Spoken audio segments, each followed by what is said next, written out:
G'day and thanks for joining us for another Australia Talks. I'm DK and I'm joined as always by my lovely co-host Ardeet. Today is Thursday, the 12th of February 2026. I just realised tomorrow is Friday the 13th. Our topics this week are the federal government is going to sell off $3 billion worth of historic defence sites to free up space for new homes and presumably other things. And Bunnings is given the green light to use facial recognition tech on its customers. This one we've covered before. Of course, we have our Two Ticks Town Talk, then we'll jump into This Week in Australian History, and we'll finish off, as always, with a 4X bottle top trivia. But before we get into all of that, let's catch up with the last week. Ardeet, g'day. What's been going on with you? G'day, DK. As mates of the podcast, I truly know I'm not sort of the biggest sports person, but I do like to watch things like the Super Bowl. And so put aside the Monday, didn't get American beer this year because I had beer in the fridge and didn't really feel like a hell of a lot. So had that, and for the hot dogs, I had pork sausages and rolls and a bit of kimchi and mustard. So, it was in the wheelhouse. But I looked at it and I often think this.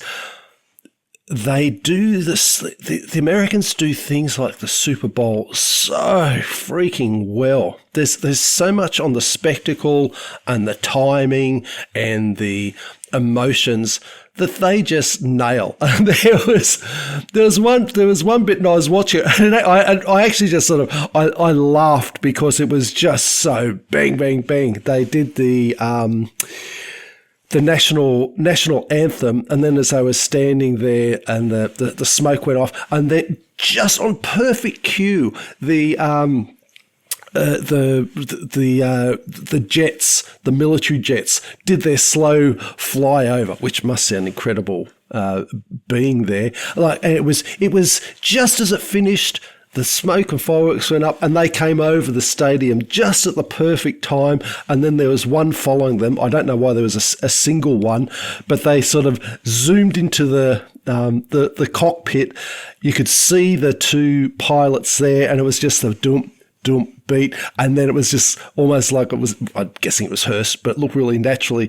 The two pilots just held up their fists and gave each other a fist bump and kept going, and I thought, oh God, it just gets planned down to those, and it is impressive.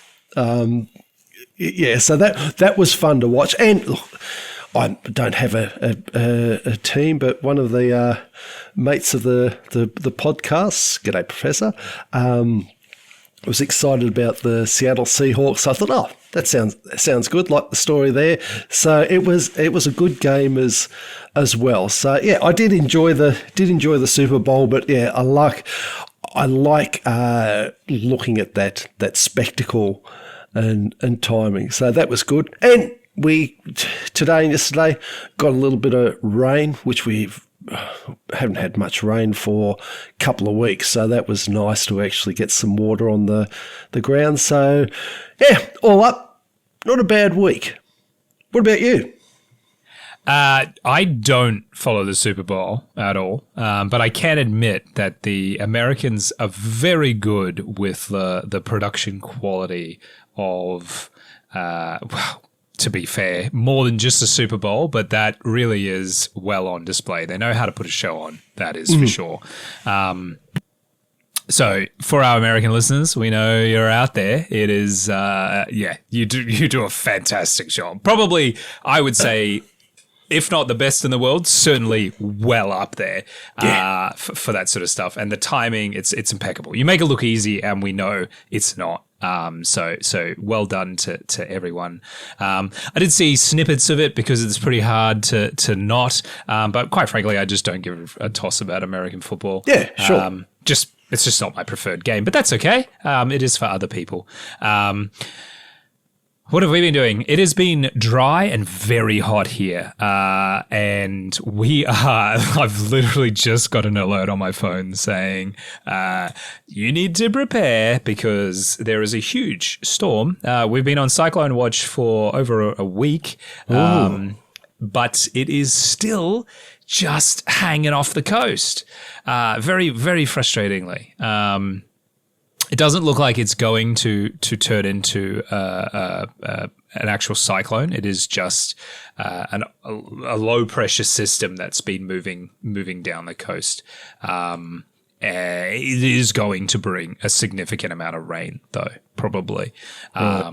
We are expecting in the next sort of day or two, Brisbane, I think, is going to get slammed, probably one of the worst spots, surprisingly. And I think they're estimating that there could be up to 300 to 500 millimeters of rain, which is a lot. Over sort of Brisbane, Sunshine Coast, Gold Coast. So we're sort of slightly just outside of that area. So we're gonna get hammered, but not as bad. So we're expecting that we're going to get cut off. Our house won't flood because we're sort of on a bit of a hill, but we might not be able to go anywhere over the weekend. So we'll just see. I've already stocked up on the essentials and everything like that. We've spoken many, many times about being prepared for these things. Yep. And so I've just kept an eye on this low pressure system. I mean, I briefly mentioned it last week. And, you know, when you live in this part of the world, it's just something you got to deal with. So not a big deal. We're all prepared. I'm actually keen for a bit of rain. So rain's nice, just not too much. Not all at once. Not too much and not all at once. Yeah, not all at once. So we'll see what happens. Look, it's the fun of living in the subtropics. You get these things. So yeah, I mean, that's what's sort of been up with us. We've been cleaning up and preparing because we thought it was supposed to be here a few days ago, but it's sort of slowed down and it hasn't developed quite into a cyclone, but a lot of rain. We're going to get a lot of rain. So thankfully, damaging winds and stuff like that don't look like they're on the cards, just a lot of rain. So a lot of rain. Yeah, which, I'll take that over a cyclone developing. So bloody oath. It's the lesser of two evils in that situation. For sure. But I thought, it makes you change your plans, which is a bit annoying. So we'll see what happens. All right, let's move on. The federal government are going to sell off $3 billion worth of historic defence sites to free up space for things. That's right. The federal government is going to sell $3 billion in defence properties around the country after a major audit of land holdings found that they served no useful strategic value. Defence sites, including Victoria Barracks in Sydney, ones in Melbourne and Brisbane, will soon be sold after the multi-year audit tasked with identifying surplus and costly property holdings, often costing millions of dollars to maintain. Some could be used as new housing developments after sales managed by the Department of Finance. Public servants will be relocated to modern offices, while some heritage sites, including the cabinet rooms used by John Curtin at the height of the Second World War in Melbourne, could be open to the public. Could is the optimum word there. The Defence Minister, Richard Marles, released the audit of 3 million hectare defence estate on Wednesday, agreeing to recommendations to sell more than 60 properties, including islands in Sydney's harbour and a major munitions site at Maribyrnong in Melbourne's west. A long-time target for remediation that could fit 6,000 new homes and very likely will be redeveloped into housing. Golf courses, air bases, warehouses, training facilities, and vacant land are all earmarked for sell-off, as well as RAF-based Glenbrook in the Blue Mountains that was used as the headquarters for the Royal Australian Air Forces Command. After relocation costs and other expenses, net proceeds of about $1.8 billion are expected. And about $100 million a year is expected to be saved from upkeep of disused and run-down properties. I can already hear some people going, why are we spending $100 million? Like, where's the cost for the upkeep? And a lot of it is security and sort of basic maintenance. Security is a big one. And maintaining, like cutting lawns and removing debris and basic maintenance and stuff like that. All of those add up, especially when you're dealing with hundreds of sites across different states and things like that. Up to $2.4 billion is expected to be raised from the sale of 26 major metropolitan sites, saving about $3 billion in upkeep and security costs over the next 10 years. These include sites in Randwick in Sydney, Sandringham and St Kilda in Melbourne, Petrie Terrace in Brisbane and Fremantle in Western Australia. Labor is expected to face a backlash over the sell-off of properties central to the country's defence history, and the audit was completed back in 2023. The Victoria Barracks sales are expected to raise $1.3 billion just by itself, giving their prime location in the biggest capital cities, and redevelopment opportunities are expected to be limited by heritage rules. Spectacle Island in Sydney Harbour used to store munitions during the First and Second World War, and that will be sold, costing taxpayers about $1 million a year to maintain. And HMAS Penguin and Balmoral will be partially retained for defence diving facility, and the rest of the site will be sold off. I have very mixed feelings about that. Air Force Base Williams at Laverton in Victoria and Warradale Barracks in South Australia will also be partially sold off, while Labor has decided against recommendations to sell Pittwater Annex in Sydney as well. Miles said that every dollar raised would be reinvested back into defence's capability, including ahead of major changes sparked by AUKUS nuclear submarines agreement. He specifically said, quote, "As we face the most complex strategic circumstances since the end of the Second World War, what became manifest from the Defence Strategic Review undertaken in 2023 was a need to invest in our bases in the north and west, HMS Stirling and Rockingham, and that string of bases from the Cocos Islands through Learmonth and Exmouth, through Curtin in Derby and Tyndall in Catherine, and we have done that." He continues, "We are engaging in an $8 billion redevelopment of HMAS Stirling ahead of the submarine rotation Force West that work will be undertaken right now. What has become clear was that Defence is one of the largest owners of property in the country, had a significant estate, much of which is not being used. In order for the Australian Defence Force to protect our nation and keep Australians safe, it must have a defence estate that meets its operational and capability needs. And for many years, this has not been the case, with many defence sites vacant, decaying, underutilised, and costing millions of dollars to maintain." End quote. However, the report also identified Defence could incur up to $1.2 billion in costs as it sells off the sites, relocates staff, and remediates contamination. This is a big one. The Defence Estate Audit report said, quote, "The majority of funds would be generated from the sale of large metropolitan sites, which are estimated to have an adjusted market value of between $2.2 billion and $2.4 billion across 26 locations. If Defence retains and continues occupying these large metropolitan properties, investment of approximately $3 billion would be required over the next decade to remediate, if possible, non-compliant infrastructure and deferred capital worlds. This will increase the longer the works are deferred." End quote. 10 sites that are listed for disposal are vacant, while another 14 were only occasionally used, with the government agreeing to fully or partially dispose of 67 of the 68 sites identified by the auditors. As always, we'll have a specific list of the properties to be sold, and we've also included the Defence Strategic Review in more detail in the show notes. As always, everything's in the show notes. Go and have a look at the sources if you want to see more. I've got mixed feelings about this because of my ties to Defence, and I guess I feel sentimental about some of these properties. But how do you feel about this? Is this a smart move, or should Defence continue to hold on to these for no specific reason? Yeah, I think from just looking at it from a business point of view, getting rid of assets that are no longer serving any purpose does make sense. It sounds where Miles had said something about their urgent interventions are needed to correct the unsustainable trajectory that has resulted from decades of deferred decisions on contentious estate issues.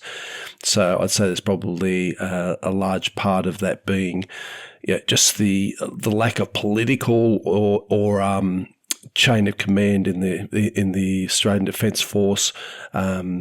Lack of will there to make any hard decisions on something because it's easier just to kick it down the road. So we've got to the point now where the Labor government's scrabbling around trying to find some money because of basically the state of the Australian budget. And look, that's a dig at Labor because they're in power.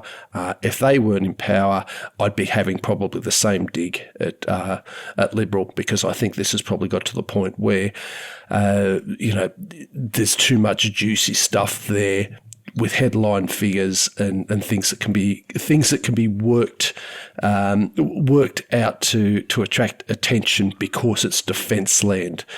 People do have these pictures of it's if we can just get this, we're taking it from the people who don't need it, and we're going to solve all these problems, and we're going to have all this money coming in. That's sort of a little bit how it's getting sold.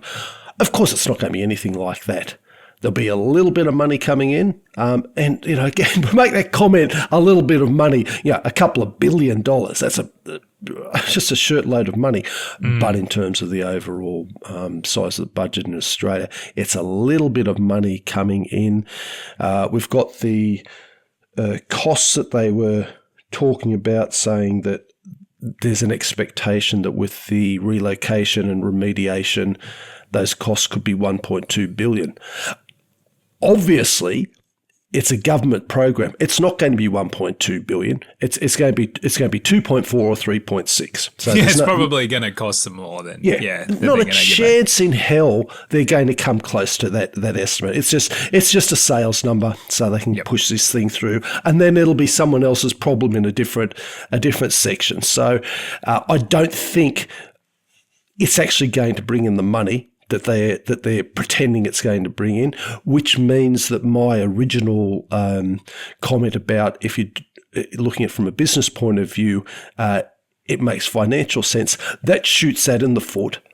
So you're left with the situation of, well, if it may end up actually costing, is it actually worthwhile doing? There's the cultural side, and look, it depends how they do things with the sort of historical properties and buildings and that. There was just a couple of qualifiers in there that made me think, I'm not hearing, yes, we're definitely preserving this for future generations. It's sounding more like, oh yeah, that's a really good idea, which of course, is just speaking out both sides of your mouth when you're talking about it. I also refuse to believe point blank, and this might be Mr. Skeptical Ardeet, that he said every dollar raised will go back into defence. Rubbish. Not a chance in hell that every dollar raised is going to go back in. There's too much of a little honeypot there not to siphon things off under dubious subheadings and get a massive leaking out. So probably most of it will, but there's no way that every dollar is going to in there.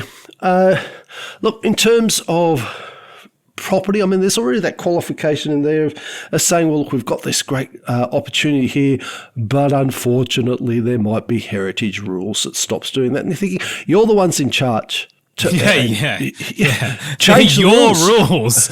Yeah. And I know, and people say, oh, well, do you want people to change heritage rules right next to you? And yeah, I do get that argument, but it just sounded like, you're going to have these things where this vast tract, not vast, but these large areas of land are going to be opened up, but not going to be able to develop them to the level of density that is really going to make any difference. So, at the end of the day, I like the principle. I don't believe that it's going to really achieve anything. I think there's a fair chance that valuable Defence Department land may just be being squandered. yes, it hasn't got a use for. There's no use for a lot of it now, but there's an argument of whether the uses that are being proposed are going to be any better, and I don't believe that it's going to generate the revenue that they expect. So I'm pretty lukewarm on it, and I'm not sold. What about you? That's actually interesting. That wasn't what I thought your opinion was going to be. So I think that's quite interesting. I am very... what do you think my opinion was going to be just before you jump into yours? I think, I thought that you would be sort of sympathetic to it from a, look, let's just... essentially wasted money by retaining them. I think that argument can be made. And I would have thought that you'd sort of be more inclined to lean on that. Whereas, the reality is you've sort of looked at this a bit more critically and gone, is it really saving money? No, it's just freeing up land. Which I'm glad that's your actual opinion because, it's kind of more what's actually happening. So yeah, just curious. Look, sorry to interrupt you, but you said that, and I thought just while I said that. So sorry. So what do you reckon? Similar in a lot of ways. I think I'm sort of sympathetic. I think my main problem with this is once these properties are sold, Defence can't get them back. And yes, it costs money to maintain them. Yes, it can be seen as surplus to requirements right now. But a lot of those properties have specific use cases in previous conflicts for a reason, A good example is, what is it called? It is called Spectacle Island in Sydney Harbour. It was used from what I know. I've not actually been there myself, so don't quote me on this as gospel. But as I believe it, there is a magazine underground for large munitions on the island, and as a result, it is in terms of storing large munitions in a metropolitan area, for obvious reasons, not a great idea. So something like an island in the bay, from a security point of view and from a danger to the wider city, is a pretty good idea. Unfortunately, it also costs a significant amount of money to maintain that property because it is a fairly built up facility. Like there's a lot of buildings there. It was built quite a long time ago, so a lot of the buildings are heritage listed, which means that costs are more expensive and so on and so forth. We get contractors to do a lot of the stuff, which means that adds complexity and cost. It is on an island in the middle of the harbour, which means, again, you have to transport things over and so on and so forth. So logistically, it is a bit of a nightmare. So I understand that. The thing is who the hell is going to buy this island? You can't, as far as I know, you can't really do much to the buildings that are there. From a historical point of view, I think it's quite interesting and there's a value there. But from a redevelopment point of view, you are incredibly limited on what you can do with it. Unless bloody Clive Palmer or something wants to walk in and make it his supervillain lair or something. The redevelopment opportunities of that island are pretty limited. From my point of view, yes, I'm sure someone with an incredible imagination can come up with some great creative ideas about exactly what they can do to the island and all of that kind of stuff. But I don't see it becoming a big tourist hotspot. I don't see it. There's a novelty to it, sure. Like come and have a look at a previously sort of like locked down, secure location. Ooh, that's extreme. Like, ooh, yeah, there's a bit of intrigue. Like, let's go. And then you get there and it's a bunch of buildings that have nothing exciting in them, and there's some railroad tracks from where they'd move stuff, and you can go and have a look at the magazine. Woo, it's an underground room that has concrete walls. How exciting. Like, like obviously I'm being a bit facetious here, but like I've been to places like this. They are cool and exciting when they're being used for their intended purpose. You take that away and it's kind of like, like there's still a value. It's just set a concrete there, box in the ground. Yeah, like, is that exciting? Yeah, like it can be. I think you can sort of dress it up and make it look cool. But like, is that going to bring millions of people to the island every year that are going to, which is what's going to be required to maintain a property like this?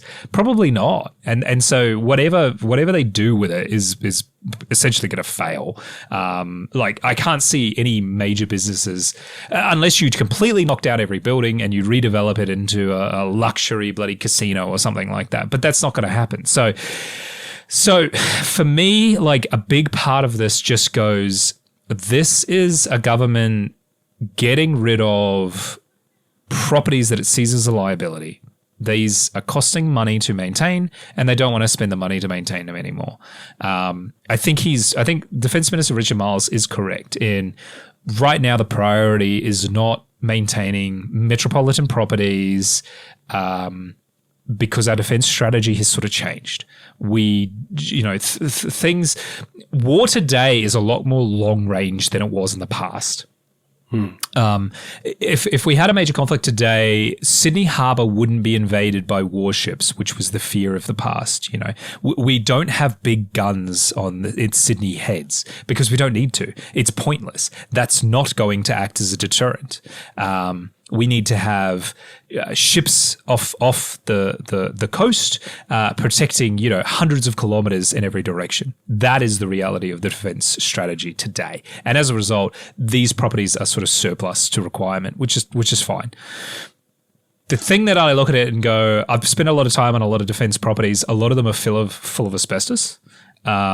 Which has been a priority for defence over the last few years to remediate, and they have done a fairly good job at that. It's been slow work, it's been dangerous work, it's been costly work, but it is being done, and I think if it hasn't been completed yet, they're certainly on track to complete it very soon. So that is one thing that they've already kind of done or at least taken care of to the point where that's not really going to influence this story too much. However, there is other they're like dangerous chemicals and things like that. To put it in perspective, defense's like OH&S requirements are very different to the civilian world. They can do things that you could never get away with, on Civvy Street. And so there are, I don't, there's lead contamination in a lot of these places. There's other chemical contamination, and remediation works to make them safe to occupy from like a redevelopment into a residential space for some of these properties is going to be so cost prohibitive that it's not even going to make sense. For example, the airbase that they're looking at, that entire property is contaminated with so much stuff. It's not even funny. The golf courses they're looking at selling. Yes, Defence owns golf courses, actually quite a few of them. That's a whole can of worms. And some of them, as I understand it, though, are actually open to the public. Yes, a lot of them are these days. Yeah, a lot of them are these days, which is great. And I don't necessarily have a problem with Defence maintaining a golf course as part of a base that is open to the public, is sometimes profitable because we're utilizing land the Defence owns that actually has a purpose to exist, right? I think the problem here is defense land that is surplus to the benefit of defense. You can't, and where my confliction comes from is I go, should defense sell these properties off? Very likely, yes. But the downside is the remediation costs are going to be probably so high that either, if even possible, that the development, whatever the developer that comes in to wants to actually redevelop this property may just go, nah, not worth it, waste of time, it's going to cost too much money, and as a result, I'm out. So they may sit on properties for years and years and years and never effectively sell them. A lot of the metropolitan ones would be snapped up pretty quickly. Remediation costs there or not, doesn't matter, because the value of property in, say, like Sydney or Melbourne is so high that it almost doesn't matter if it's friggin' a pit on fire. You'll rent that out for $500 a week. You know what I mean? Like, yeah. Whereas some of these more remote areas, they're going to struggle to sell them, especially when they've got remediation costs.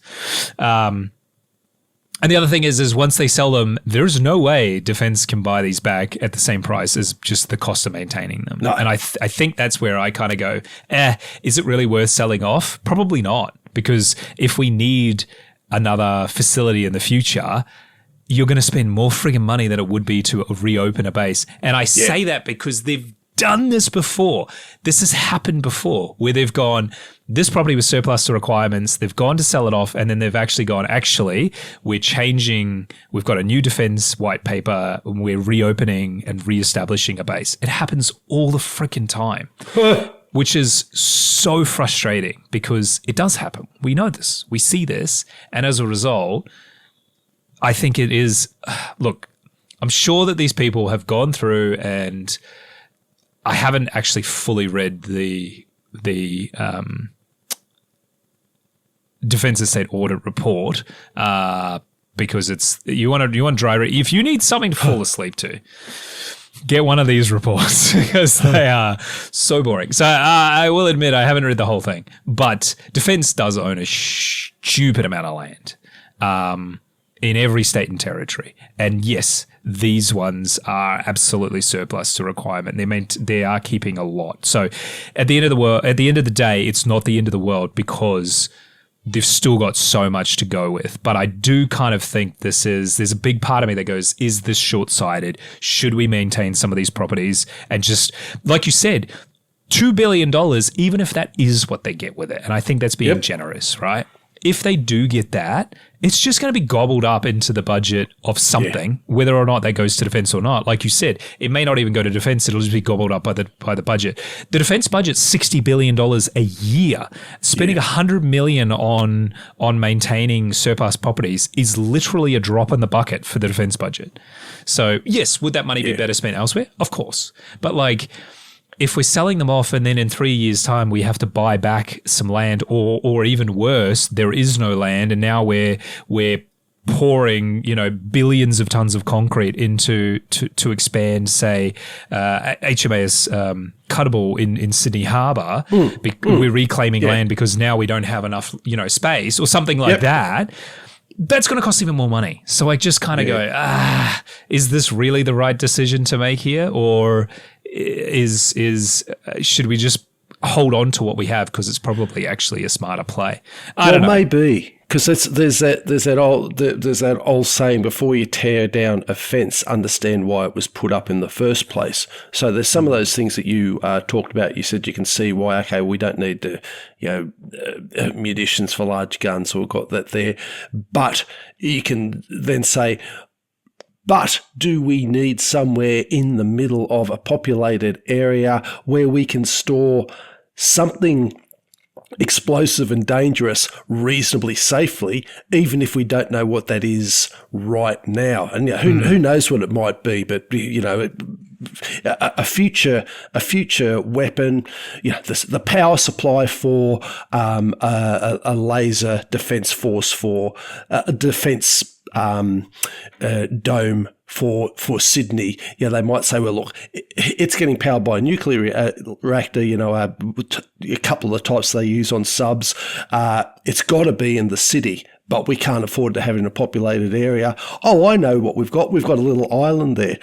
I feel like there's some of those things that with a bit of imagination you could say, no, it had a purpose there, and I can still foresee a purpose. And just because you can't articulate that exactly right now,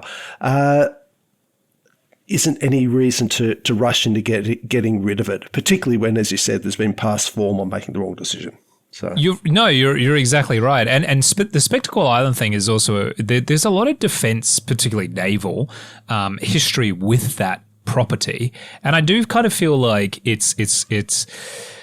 I don't want to say a slap in the face because that's probably a little bit too extreme, but like it is a bit disappointing that we just kind of like oh, well, we're getting rid of it because we need some cash. And it's like, yeah, but you're not really going to get much cash probably. And maybe sometimes, tearing down what's come before to build something new isn't always the best course of action. And so I don't know. And I know, like, they even said, oh, we're going to cop flack for this. And it's like, well, you're self-aware that people aren't going to like this. And like defense themselves are focusing on other things. So the Defence Force isn't too stressed about this. They just kind of like, look, at the end of the day, if what you say is, as your example of we need a position to set up something like this. The thing is Defence will just buy another property, and that's what I think is the frustrating thing is we go, oh, we're going to save money now so we can spend it later on something else, and it's like, yeah, but you can spend more money later on if we just kept this. You know what I mean? It seems a bit short-sighted. Well, that's someone else's problem. And unfortunately, that's politics, particularly with the views that we have. With the length of view that we have now, which is predominantly short-term. No, you're exactly right. And unfortunately, that is what it is. At the end of the day, is this government goes, it's not we're doing the right thing. We're saving money. We can bang our chest and say that's what we did. And then the next guy has to go, well, we have to spend a lot more money to fix what those guys did. And we've heard it time and time again. So, yeah. Anyway, we'll see. Well, we'll see what happens, because at the end of the day, these haven't sold yet. So keep your eyes out.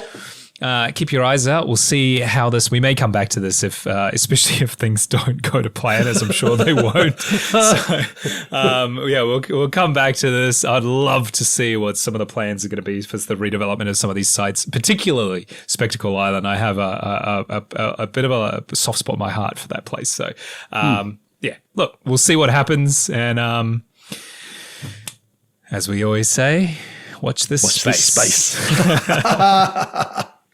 All right, it's time for our Two Ticks Town Talk. I've been everywhere, man. I've been everywhere, man. Across the desert, fair man. I've breathed the mountain air, man. I've traveled, I've had my share, man. All right, this week's Two Ticks Town Talk is about what's in the ground and what's not in the ground. This week, we're heading to southeast Queensland, my neck of the woods, specifically to the Sunshine Coast, even more specifically to Mount Coolum. That's right. This week's Two Ticks Town Talk is a Two Ticks Mountain Talk. So, Mount Coolum is a geographical specific place, and it's also a suburb. So it's located in the northern Sunshine Coast, just north of the Sunshine Coast Airport, south of Noosa, and approximately it's about 100 kilometres north of the state capital of Brisbane. As I said, it is a suburb, but the suburb has just under 5,000 people that live there permanently. But what we're interested today is the mountain itself rather than the town. The name Coolum derives from the Gubbi word Coolum or Coolum, which means without or wanting.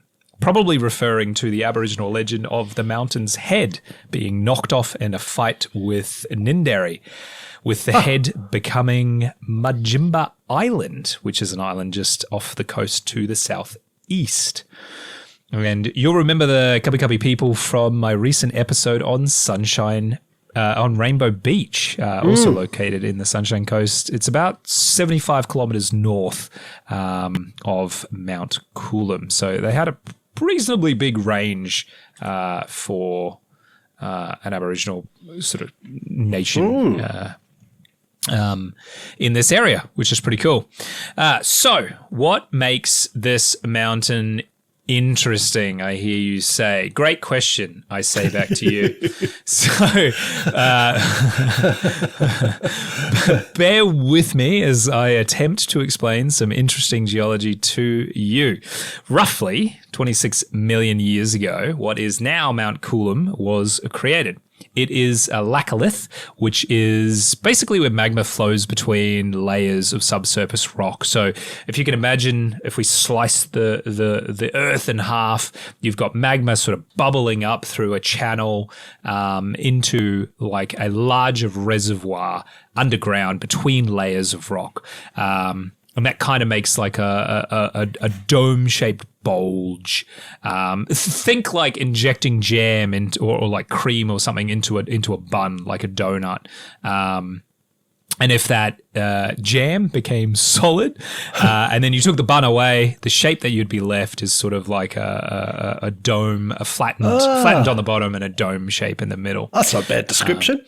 And that's basically what happened. And over the next 23 million years, the surrounding softer sandstone eroded away, exposing the solidified magma, which is much harder rock, and it's erosion-resistant rhyolite, which put a pin in that for later because this will be relevant.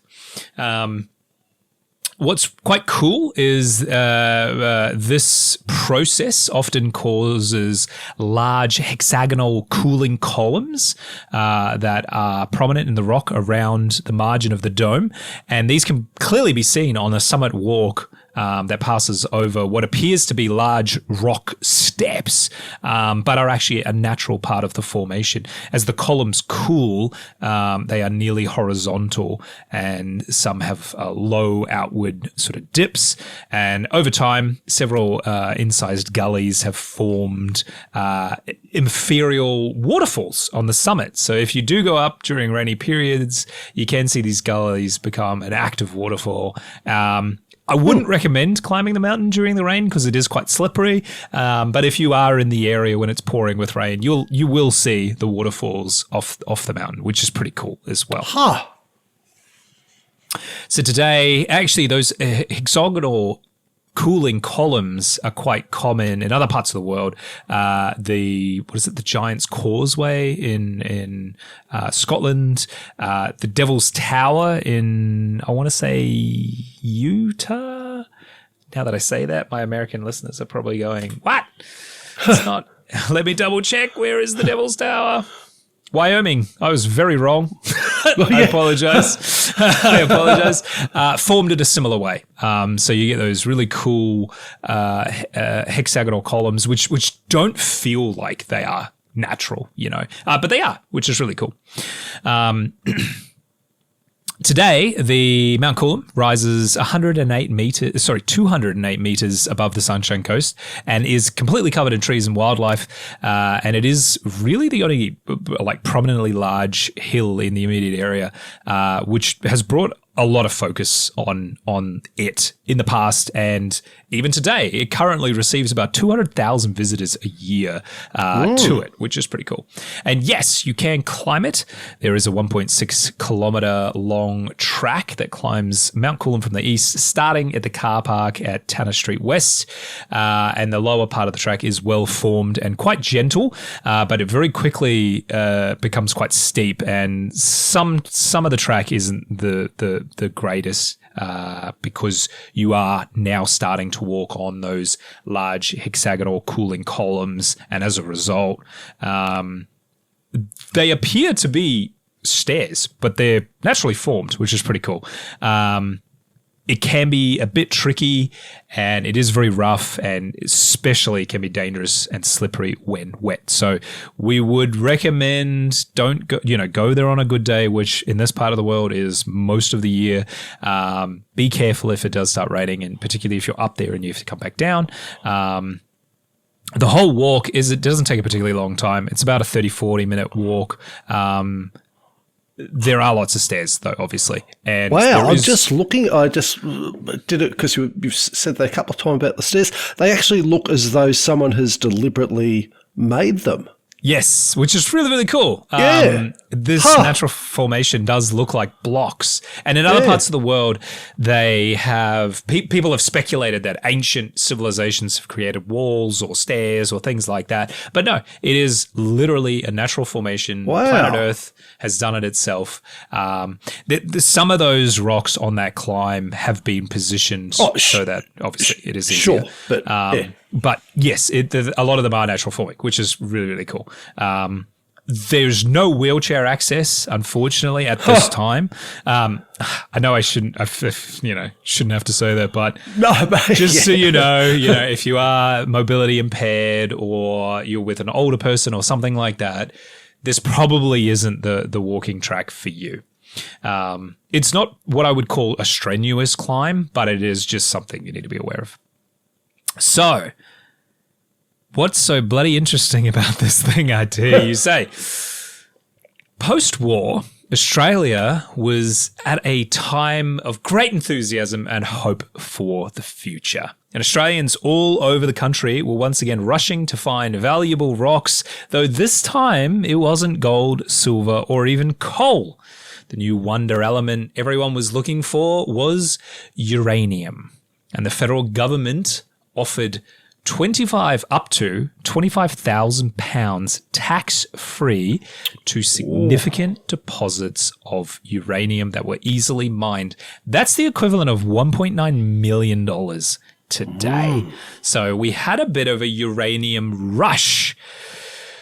And let me introduce our story's protagonist, Mr. George Groth.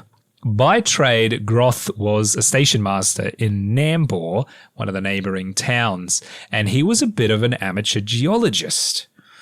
In 1952, he began prospecting around Mount Coolum, and he noticed that his Geiger counter began ticking near an outcrop of oxidized stone, which was about 200 meters long, and he figured it must be a uranium vein. It did appear, in his defense, visually similar to other uranium veins found elsewhere. And the excitement hit the tiny town of around 200 people at this time. And honestly, the excitement was immeasurable. Local paper even published the headline, "Uranium deposits at Coolum are favorable." People were ecstatic. Groth estimated that he was sitting on 200 acres of mineable uranium, which would have completely transformed the local community. At this time, there wasn't even electrical power in Coolum. They didn't even have sealed roads. So the locals were dreaming very big of what the sort of the revolution that was about to take hold in this little pocket of the world. And as a result, their fortunes would be favored. At the time, there was only a single shop in town. So this sleepy little village was going to be transformed overnight. At least that's what they thought. Foreshadowing.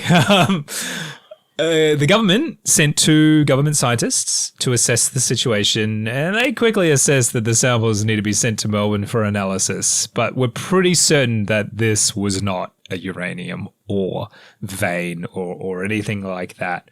What they noticed was the further the samples got from the mountain, the weaker their radioactivity appeared to become, which is a bit odd and certainly not something that uranium does. By the 4th of September 1952, the answers came in and were pretty concrete. Geiger counters are indiscriminate devices. They measure radioactivity, not chemical composition, of course. So yes, the rocks were radioactive, but they were not uranium. Instead, Mount Coolum was not comprised of uranium-bearing rocks. What transpired was basically the element Groth had found wasn't uranium, but it was potassium, which formed as a peralkalite rhyolite rock, which is also sometimes called comendite, which forms as Mount Coolum broke down, like the actual rocks of Mount Coolum broke down in contact with the air as the sandstone that had once covered it was eroded away. So Groth had discovered radioactivity in Mount Coolum National Park, but it was from naturally degrading rhyolite rocks breaking down into radioactive potassium, not uranium. I'm very grateful for that because Fortunately for the people of Coolum, the area was not mined for uranium. Instead, the large uranium deposits were found elsewhere in the country, and they didn't get their sealed roads. They didn't get their massive gold rush boom that they were hoping for, and all the excitement settled down. Groth, unfortunately, very much did not agree and was really pushing that he had discovered something significant here, but the reality of the situation eventually dawned on him, and he did give up. Thankfully, they didn't rip up the mountain and mine it for uranium, and sort of destroy what I think is a pretty cool place. But instead, they did eventually get the sealed roads and electricity. Just in time, as things progressed, I can contest that there is electricity in Coolum today. And you can visit Mount Coolum and give it a climb if you are in the area. A bit of a quirky story and a bit of a fun history for I think even a lot of people in the area probably wouldn't know. I certainly didn't know this history, so I would have to shout out the YouTube channel Breathe Deep and Seek Adventure for this topic and this story. As he inspired this Two Ticks Town Talk. He's got a great channel exploring Southeast Queensland's history and Australian history in general. I've put his channel in the show notes, so if you like these sort of stories, go give him some love. He is fantastic at finding really obscure little histories especially if you live in Southeast Queensland. He's got some fantastic stories in the local area about things that you probably drive past every day and have no idea that that's what's going on. So big shout out to him. Really, really, really, really fantastic work that he does. And he very much is the inspiration for this week's Two Ticks Town Talk on the radioactive but not uranium Mount Coolum. Well, sounds very interesting. I liked your description of how it formed. That was a good description. I could visualise that. And when I'm up that way, it's going to be something that I look at and think, oh, okay, now I might have I don't know if I necessarily have a desire to climb all the way to the top, but at least to check it out. So, yeah. Oh, that's interesting. Yeah, bummer for the crushing disappointment for the town. I suppose, don't count your atoms before they're split. Lesson for those poor buggers. But I can imagine just those dreams of thinking, just start planning all these things. And, but look, I suppose it does happen. But, that's an interesting little story. Wouldn't have known any of that. Yeah, it is one of these ones. It's funny because you sort of go, how exciting it would have been at the time thinking, oh, wow, all of this progress is going to happen. But I actually think it would have probably been more of a curse than a blessing to dig up the local area and the community. Today, if you're not familiar with the area today, I think there's a couple of golf courses around the base of Mount Coolum, a very thriving sort of community. The Sunshine Coast Airport is sort of essentially right next door. It's within a kilometre. It's like a stone's throw away, And actually, I think one of the navigation lights is up on the top of Mount Coolum as well, just, in case anyone goes a little bit lopsided as they're coming in or taking off. I think it would have been a real shame if it had, in fact, been a uranium deposit and had mined it all up and stuff like that. The cost of progress would have been very, very high. And as a result, organically, it's progress has come and all of that. It's all come to town and all of that. So and it is quite a lovely part of the world these days. So I think it would have been a real shame if it was all dug up. Lots of agriculture in that area too. So I can imagine the uranium tailings probably wouldn't have been great for agriculture in the local area and all that as well. So, yeah, possibly. Yeah. So I think it looks like a good place to have a walk too. Yeah, definitely. All right, let's move on. Bunnings has been given the green light for use of facial recognition technologies on its customers. Hardware giant Bunnings has been given the green light. And you just wait, because it's not going to end with Bunnings. Foreshadowing. The Administrative Review Tribunal last week reversed a 2024 ruling by the Australian Privacy Commissioner that found Bunnings breached the privacy of store visitors by scanning and checking their faces. However, the tribunal agreed that Bunnings had not properly notified customers that their faces were being scanned. So it's not all good news for Bunnings. Bunnings deployed facial recognition in 62 stores in New South Wales and Victoria between January 2019 and November 2021 after a 2-month trial in one store back in 2018. We actually spoke about this back in November 2024, and finally the tribunal handed down its ruling last Wednesday, the 4th of February. You can find a copy of the tribunal review. I don't know what to call it. It's in the show notes, as always.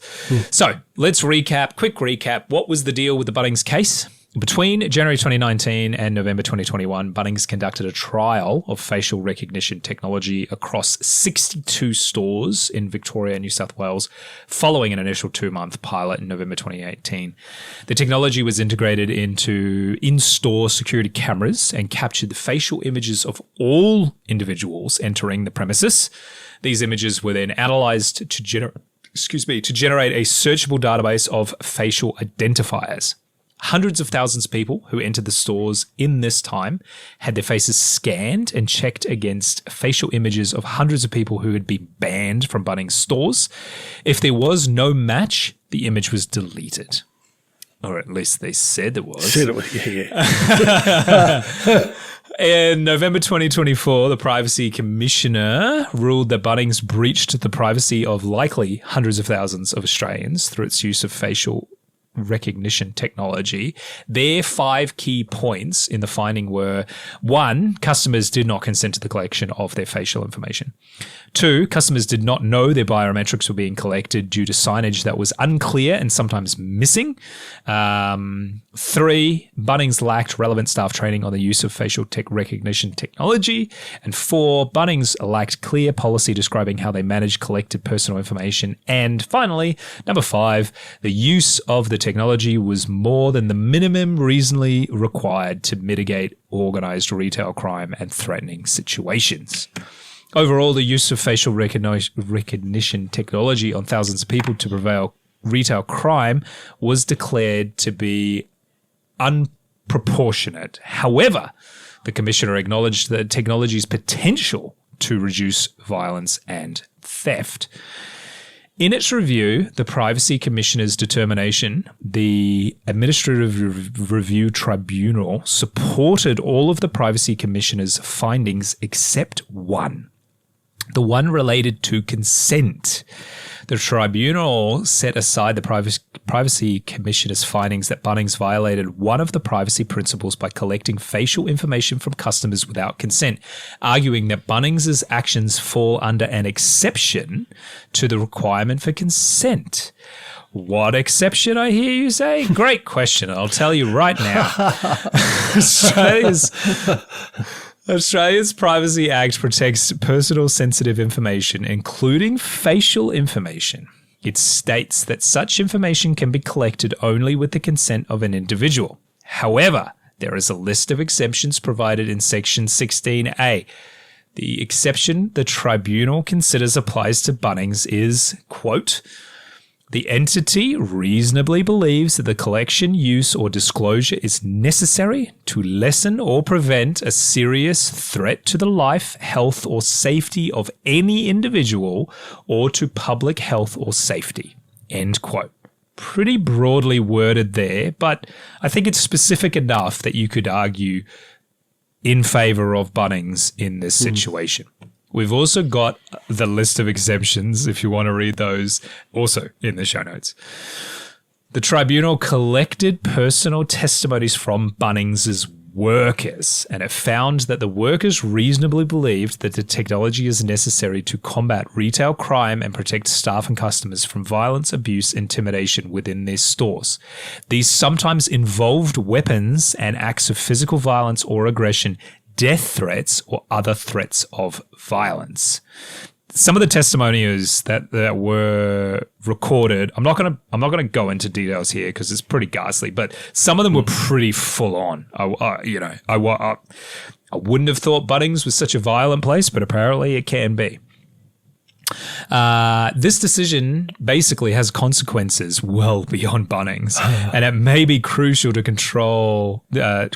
control of individuals' biometric data throughout Australia, essentially.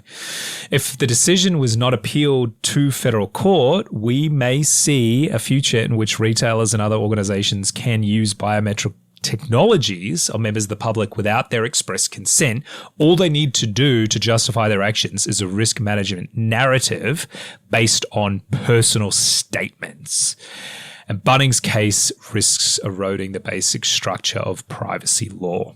Biometrics data is unique, permanent, and non-revocable, yet the decision treats biometric data collection as dependent on the needs and beliefs of the entity collecting it. The choice of the individual effects does not come into it at all. So be aware, you might be monitored by similar systems employed in Bunnings stores when you're out shopping without your consent. They don't even need to tell you. Until new privacy laws are written to encompass these new technologies, you're going to have to assume, quite frankly, you're just going to have to assume that you're being watched and your data is being collected when you're out and about.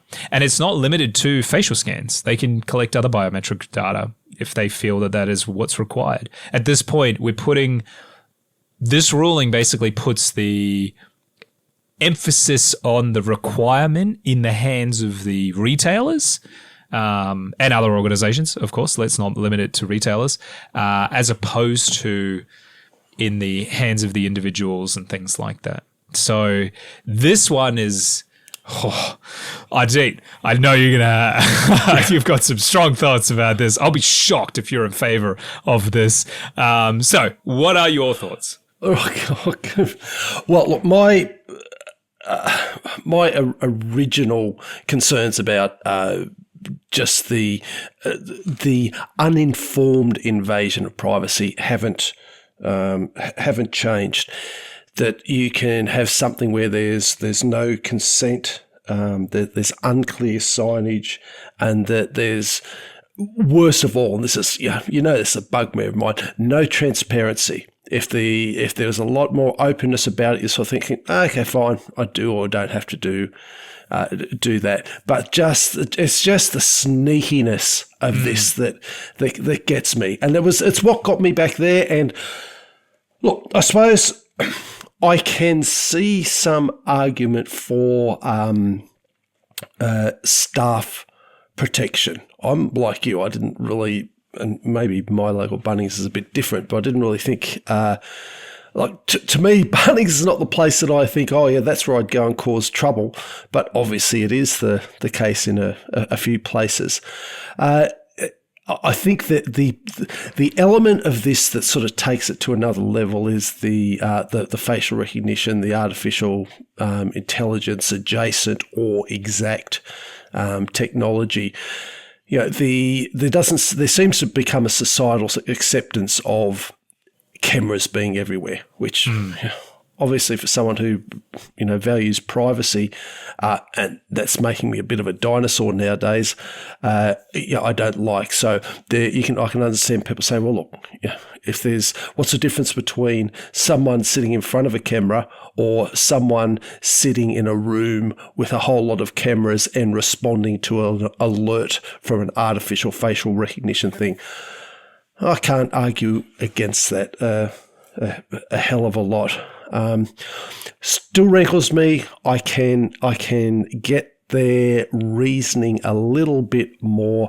It's going to depend how they do it and how they implement it and what goes on with that. I mean, look, for most of us or a lot of us, there's just no trust in big companies. So big companies are friends of big government. What's gone on behind the scenes, what it's getting to, and this is the problem. There's that thing that they said in there, when an image is determined not to be a problem, then they delete it. I call bullshit on that. They probably are.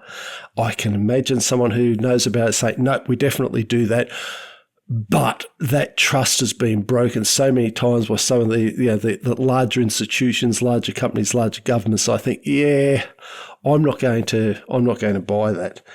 And look, it's not just the green shed getting the green light on this that is somehow isolated. The amount of analysed surveillance that we are just subjected to is way more than a lot of people would expect. There's I don't know whether you got this at your Woolies up there yet, but they're trialling a thing in some of the Woolworths. I can't remember if I've mentioned this on the podcast before, but where you basically get a scanner, put it onto your shopping cart, shopping trolley, and as you're going along, you just scan what you've got, or if you weigh, if something needs to be weighed, it gives you a code. You scan that, put it into your trolley, and then at the end of it, you go through the self-serve checkout and just say, this is my trolley, and you pay for it the normal way. When you and I've tried that because look, it's a time saver for me. That tends to be who've got the reward things through. We've been through our feelings on big supermarkets. There's a certain reality there. Some of the stuff just where I have to get it. But it means you can pack your bags as you're actually going along and doing your shopping. And whoever has designed it they've done it really smoothly. I don't know how much time they've put into testing the user interface on it, but it's easy and slick. Like it's Amazon level of just simple and straightforward. But and this is tying it into what we're talking about here. If you make a mistake, like, you're shopping and sometimes you because I'm not sort of super used to it, I'll occasionally grab something and just put it into the trolley. The thing beeps and it says, I think you might have put something into your trolley without scanning it. Do you want to scan it? So what I know from that is that there are cameras watching me, tagged me to that device, and therefore tagged my rewards card, because your rewards card is required to activate the device, that are analysing in real time that I haven't scanned it and that I've put something in. And it's quick. Like, it's really within a couple of seconds, impressively quick. So that's what's being exposed to me by that thing happening. So therefore, all the other things that supermarkets do about, well, where are your eyes looking? Where are you looking on the shelves? What are you going to first? What's your path around? Not only is that getting analysed, you've now got that layer on top of it. And then the other thing is when you go to the self-serve checkout, because I've sort of tested this before, oftentimes, like I usually have a hat on, a sort of a big black Akubra. If I've got something, like I usually like to go to the fruit and veg shop, but if there's something I think, I've just got to pick that up, or it's when the fruit and veg shop is closed. When you put it on the self-serve scales,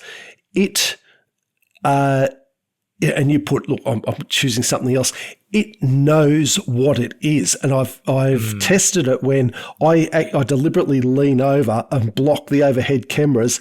It can't work out what it is, so I have to go through a manual selection. But now what I do, if I've got it, I just sort of lean back a little bit, put it there, and it says, you've got an avocado, or you've got a banana, or something like that. And it saves me going through those keystrokes, I think. So therefore, everything at that point too is also getting monitored and checked.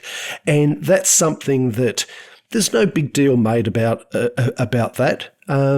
Faces are being recorded. I'm sure Woolies is going to turn around and say, well, look, we don't use it for anything nefarious.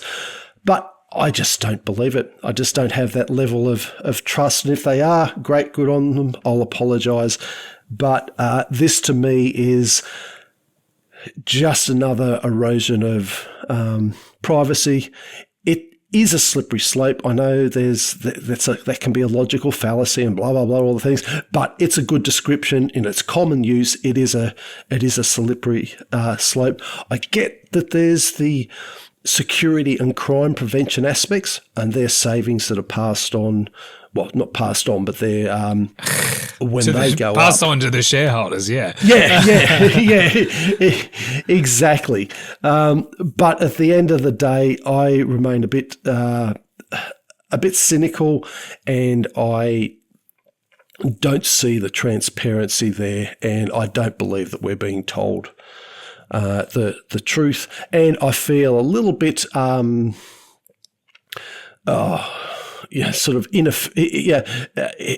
ineffective with it, because I think, well, there's a whole lot of stuff I just can't do about it. I can't do anything about it, and I don't have the time nor energy to make that my hill to die on. And as we've said before, you train one generation, the next generation's easier to train, and in a couple of generations, they accept everything as normal. And that lack of privacy has just become normalised. So, yeah, probably not huge surprises, in my opinion, in there. And, sorry, that was probably a little bit of a long one with that Woolies one. I just found that so interesting. What do you reckon about it? No, well, I think the Woolies thing is a good sort of follow on, because this is like the way the world's going, right? It's not just Bunnings, it's Woolies and Coles. I noticed, probably a year or so ago, when you put your fruit and veg on the self-serve checkouts, it automatically comes up with what it thinks it is and says, is this it? Double check. Because obviously there's lots of like red apples as an example. But it is helpful in some ways, but also you go, yeah, it's clearly, there's a camera up above you watching what you're doing. It knows. And then you go to pay and it goes, oh, hang on, there's something still in your trolley. Are you sure that you didn't, you scanned it? Or often, you just say, yep, I've done it. Like, it's not, I didn't buy that here, whatever, So it's the machines are replacing the people, where before, you would have a security guard, or you would have someone sitting in an office behind, a two-way mirror, and they'd be looking out and they'd be watching and so on and so forth. Now it's a machine doing it, and they're collecting a hell of a lot more data. They know your habits, the way that you walk through the shop, the things you buy, the way you go from spot to spot. That's what those rewards cards are too. If you hadn't realized, any listeners at this point, I feel like everyone knows, but if you don't know, you're not getting rewards for nothing. They're collecting all your data, so then they know what to give you. My wife used to always complain, the rewards doesn't give me deals until the day after I do my shop. And I was like, yeah, that's on purpose. They know when you shop, and they do it deliberately, so then you buy more. It's just the state of the world right now, basically. And this is the story's almost like dystopian in a way, where it's like privacy's dead. You don't, in a public space, in businesses, you're just not going to have any privacy anymore at the way that this works currently, unless there is a massive change to the privacy laws, which I just don't see happening. If you in some ways, I think it can be good. If I put the rose-tinted dystopian glasses on for a second here, I think there is a benefit where the proper rat bags of society will basically just be completely ostracized, and they won't be able to access, the private businesses do not have, you do not have a right to be able to shop at Bunnings. You don't have a right to go to Woolworths or Coles. If you're quite frankly the sort of person that causes such a hassle that every store you go to bans you, and the AI overlord won't let you access basic food or DIY materials, then that says more about you than it does about these private businesses, quite frankly. But actually raises an interesting question. What happens if you do get banned from all of these retail facilities? How does that work in terms of, well, we've now got a group of people that are essentially completely ostracized from society and can't access the basic necessities that they need to live? Are we going to have people, this is obviously quite an extreme hypothetical scenario here, but do we have a bunch of people outside a Woolworths going, please, mate, can you buy me a bloody potato because I'm not allowed in? Does the government step in and supply them with some basic necessities so they can get by? I don't know. And obviously, I'm taking this hypothetical to the extreme, but it is an interesting question to sort of ask. What's the extreme end result of a policy like this? And of course, businesses have always had the right to kick people out and stuff like that. And I don't think that should change. I just feel I think it's the transparency that makes that bothers me. We've had a number of privacy breaches in this country, very infamous privacy breaches. I was caught up in one. I'd signed up to a health insurance company, I think it was 10 years before. They are legally mandated to retain that information for 7, and they tell you that they delete it afterwards. They didn't, and I got hacked for something I did a decade ago. They shouldn't have held my public information, my private information, for that long, and they got smashed for it because of, they got ridiculed temporarily and then they just went back to doing what they were doing. I think that's the frustrating thing, is there's no real recourse for the average punter. The big companies just get away with it, basically. Yep. And it's just like, oh, well, that happened. Moving on. They might get slapped with a fine or whatever, but as we've talked about this so many times, it just ends up becoming the cost of doing business. And they go, oh, well, we're not going to change, or maybe we'll change something moving forward, but too bad, so sad. There's a couple of class action lawsuits, but okay, you join a class action, you get maybe a couple of $100, maybe $1,000 if you're lucky.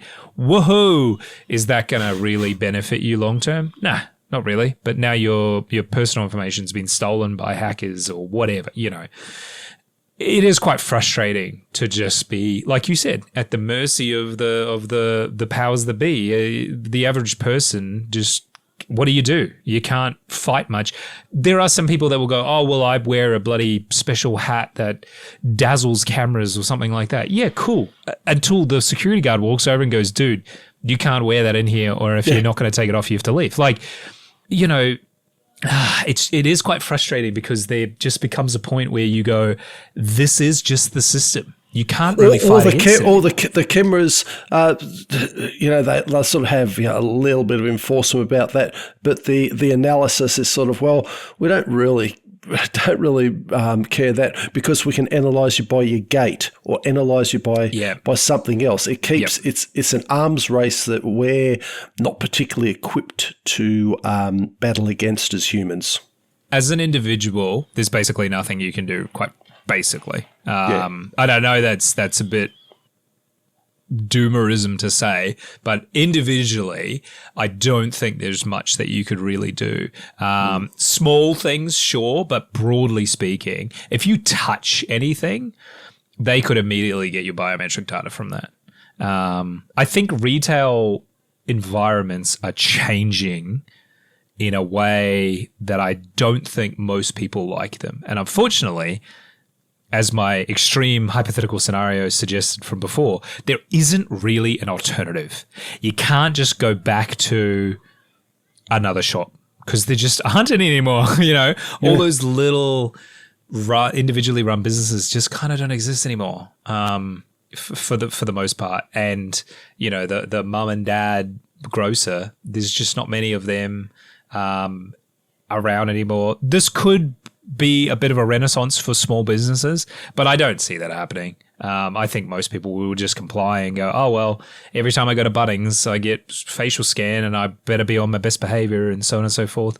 In some ways, though, I do see there's a benefit to that because it is security enforcement behind the scenes, which is what businesses want, right? You don't want to have like armed security guards at the front of a Bunnings store No. because that's intimidating. No. People don't want that. But of course, they want to feel safe.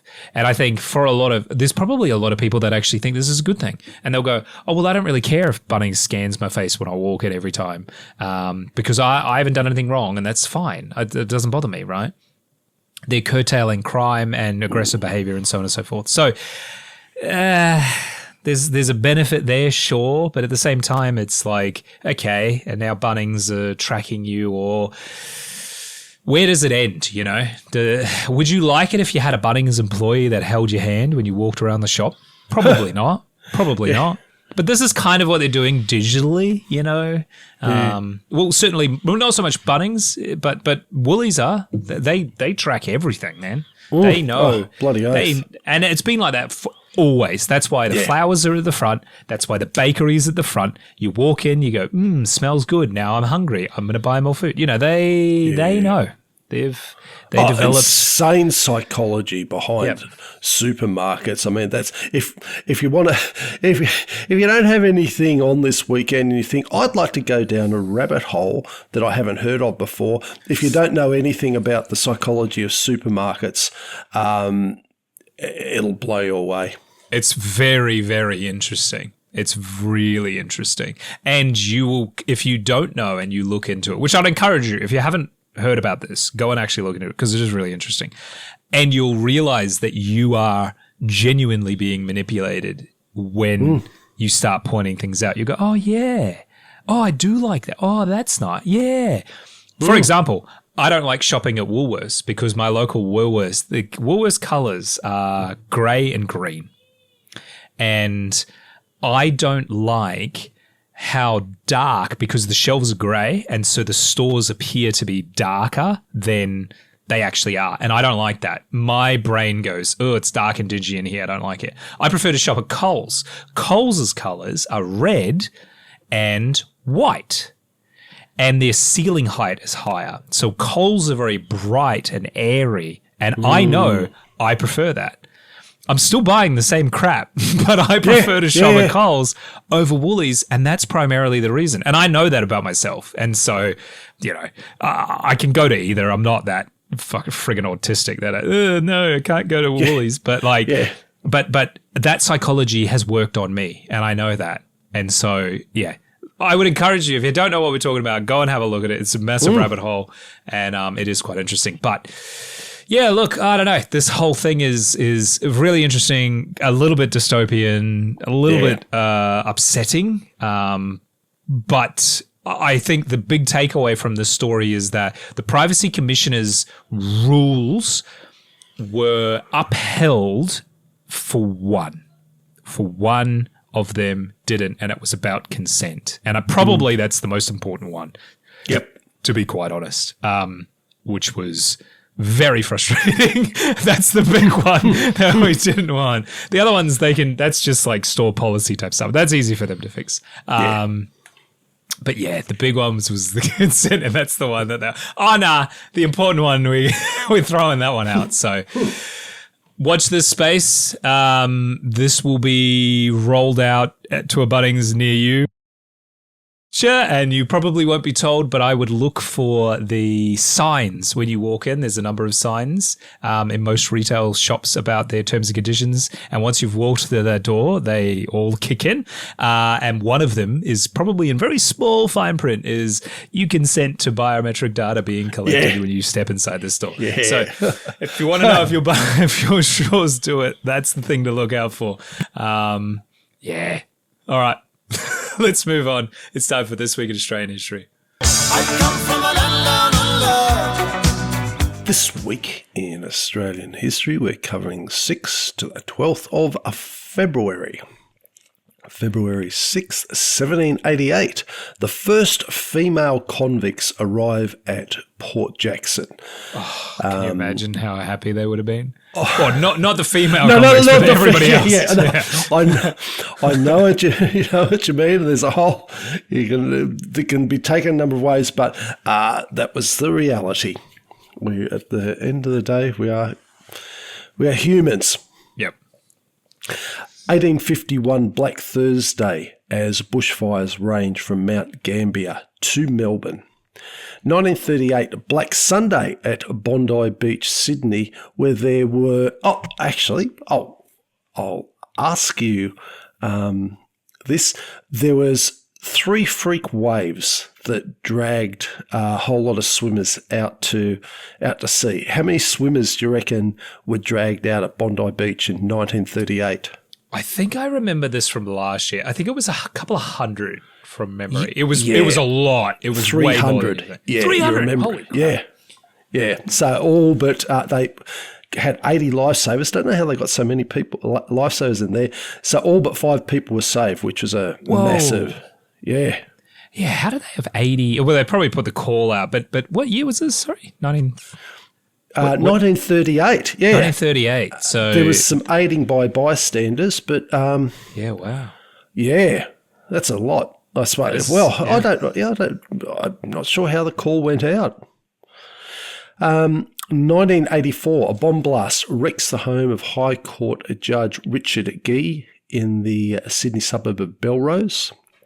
1991, Roma Mitchell is appointed Governor of South Australia, and she was the first female governor of an Australian state. February 7th in 1788, the colony of New South Wales is officially created with Arthur Phillip as the first governor. 1967, bushfires in Tassie destroy over 1,000 homes and take 62 lives. Black Tuesday down there. Yeah, that's just... It's a lot. Bloody oath, it's a lot. 1969, 9 people were killed in the Violet Town railway disaster. That was a derailment after it hit a fallen tree. Sorry? Oh, they're terrible. Just not, that's a run of not very nice ones. This is 1986. Lindy Chamberlain is released from prison after serving 3 years. That's a good one. Yeah, they got new evidence. Judge overturned her conviction. 2009, more bloody bushfires. It is that time that the year in Victoria, left over 100 dead in the deadliest bushfires in Australia's history, the Black Saturday bushfires. So what was it? I think around about 173 people. Over 100, I always said closer to 200. But February 8th, 1879, a controversial umpiring decision at an international cricket match results in the Sydney riot of 1879. The crowd was not happy. There was a pitch invasion and stone throwing. It was the first major riot in Australian cricket history. Now, which does raise the next question, doesn't it? The first major riot? I don't know the answer to that. That's an interesting one. 1950, petrol rationing ends following World War II. 1983, a huge dust storm originating in the Mallee area of Victoria covers Melbourne. Dust storms can be spectacular. They can be really cool, but yeah, scary not good too. To be in. Yeah, no. They are ominous, especially get a tall one. Yeah. Yeah. February 9th in 1986, women were ordained as priests in the Anglican Church of Australia for the first time. February 10th in 1852, the Supreme Court of Victoria sits for the first time in Melbourne. 1954, Queen Elizabeth II plants a tree at the Australian War Memorial to mark the beginning of the Remembrance Driveway between Canberra and Sydney, which is a tree-lined route honouring service personnel along the Hume Highway. 1964, HMAS Voyager collides with HMAS Melbourne and sinks southeast of Jervis Bay, killing 82. So, yeah, one of the... What was that? That was the Navy's worst peacetime disaster. Yeah. It was... there was a board of inquiry that went into to investigate the collision after the fact. And basically, long story short, the Voyager cocked up big time and essentially maneuvered into the aircraft carrier's path. It was path, basically. Yeah, it was steaming straight ahead. She was supposed to move to the rear of the carrier and then pass behind the carrier. And I think it's one of these ones where probably what was communicated to the helmsman, and then because this was like at night and it's everyone's, it's dark and so on and so forth. The Voyager zigzagged to slow down and then essentially crossed in front of the HMS Melbourne, the aircraft carrier. I think there was possibly a situation where the Voyager's crew thought she was further south than she was, and so on and so forth. And yeah, but the aircraft carrier basically cut the Voyager in half, and it sank. 82 sailors were killed, most of whom basically died pretty bloody quickly because the bow was completely severed and sank. Oh, right. It only floated for a few minutes and then it sank. But this is wow. Okay, yeah. Yeah. So we're talking like sort of 9-10 o'clock at night from memory. So it is quite dark. And again, we're in blackout conditions. There's no lights on board these ships. It's all red light and stuff like that. So which definitely wouldn't have helped in this situation. Thankfully, the aircraft carrier HMS Melbourne was damaged, but it didn't. No one was fatally injured on board, and the rest of the crew of the Voyager was like immediately recovered. And yeah, well, just a horrendous cock up, basically, a navigational error that resulted in a collision, and it wasn't the HMAS Melbourne's only collision, which is a story for another day. But yeah. 1973, on February 10th, Australia's first legal casino, the Rest Point Casino, opens in Hobart, Tasmania. I've been there. It's fine. Would you say you've been to worse?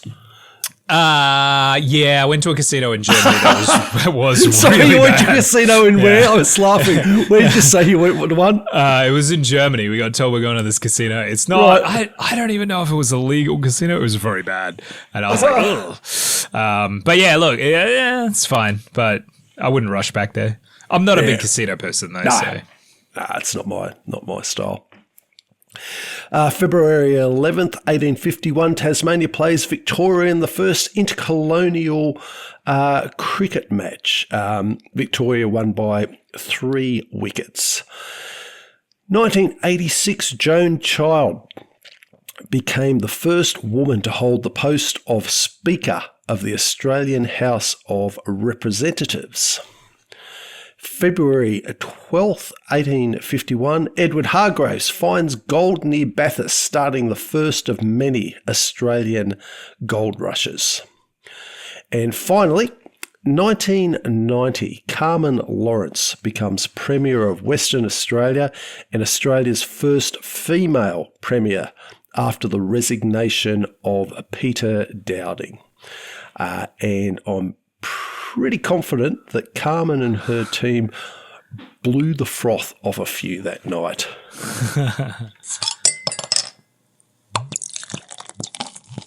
So from Australia's first female Premier, we move to our Prime Minister focused Forex bottle top quiz. Now, hopefully I've read you correctly and have ranked these in order of increasing difficulty. Ooh, or maybe it's just my own bias where I think, I wouldn't have got that one. This one you should get. If you don't get this, well, name the only woman to have served as Prime Minister of Australia. Oh, this is a tough one. No, it's it's Julia Gillard. Yeah, that's correct. From 2010 to 2013. So she was the 27th Prime Minister of Australia. And she introduced, I'd forgotten this, she introduced the NDIS as well as the Clean Energy Act, which introduced the carbon tax, which I just love. Quiz question number 2. Who was Australia's longest serving Prime Minister with over 18 years in office across 2 non-consecutive terms?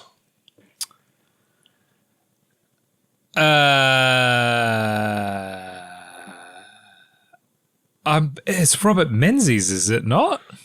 It is. He was. Yeah. Okay. I was like, it wait, is. I threw in a little bit of emphasis in there just to give you a little bit of second thought, but you went with your gut. That's good. Yeah, because I was like, wait, I'm pretty sure it's Robert Menzies, but yeah. He did have a break somewhere, didn't he? Yeah, he did. So he did 1939 to 1941 and then 1949 to 1966. That's right. Yeah. So, and he entered federal politics in 1934 as a member of the United Australia Party, which was a different name then. It always gives me a little bit of a kick that name was able to be reused, and now it's sort of associated back with him. It's sort of I can imagine that really getting up a lot of people's nose.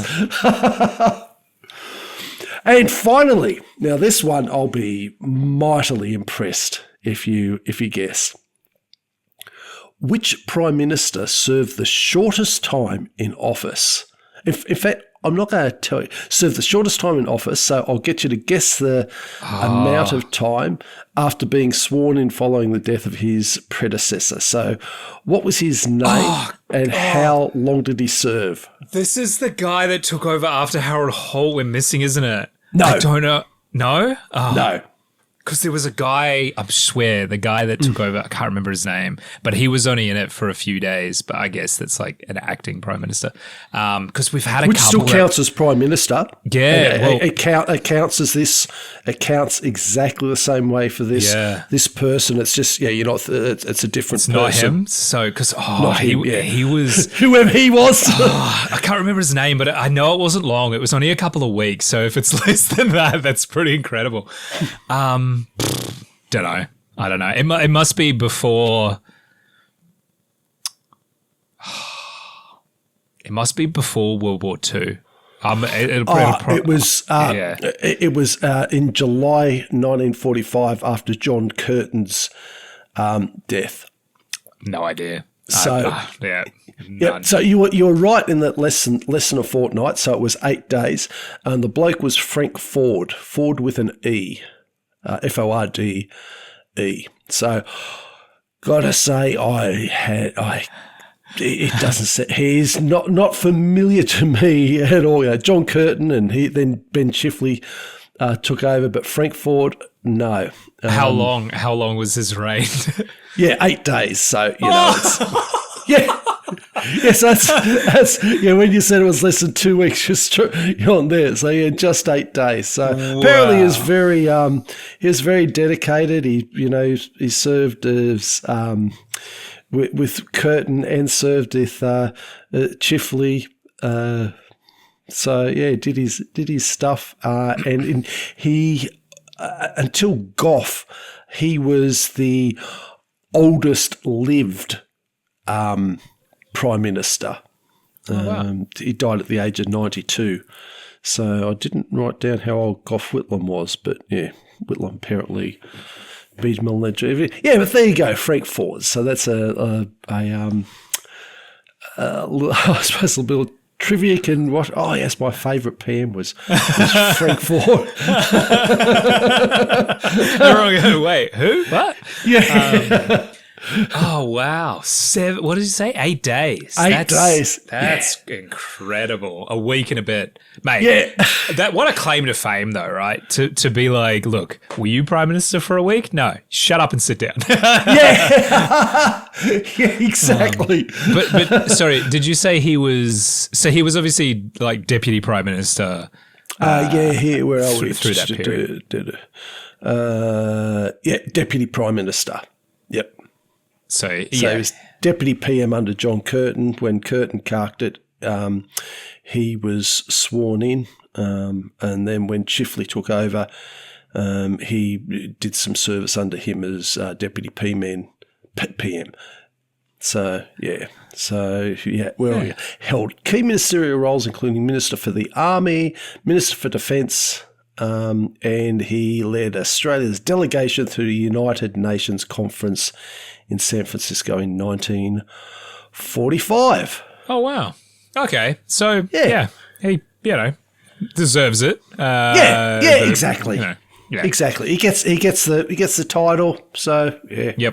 Yep. It sounds like he did a lot. He did the job. And look, as things go, okay, Chifley came in 8 days later, but, if there was some sort of snafu, you'd be, sort of castigated for not putting somebody in there to do the job anyway, because somebody's got to be in charge. So, yeah, good on him. Yeah. No, you're right. And some people, obviously he didn't want to throw his hat into the ring and stepped aside and still did a fantastic job by the sounds of things. So, good on him.